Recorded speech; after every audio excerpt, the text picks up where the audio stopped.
po niya ako alisin eh. Yung gabi nga lang. Ang gabi, bago mo. Bagong plate ko. Umiyak po siya.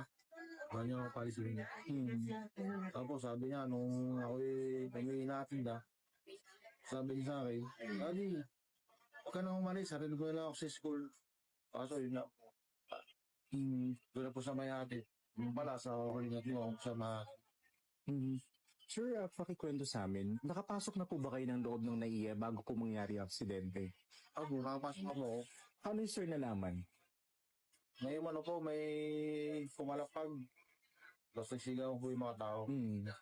Akala ko po, yung pamilya ko na doon sa kabilang sa may exit, sa may Jollibee. Kasi doon ko po sila huli nga rin. Doon ko sila nakita eh. Kasat ko po siya. Ang oras na yun. Kaya po pala hindi siya nagre-reply. Lumipat po pala sila doon sa pinang area. Hindi po siya nagre-reply. Natawag po mo ako noon. Tinawagan po yung kapatid ko.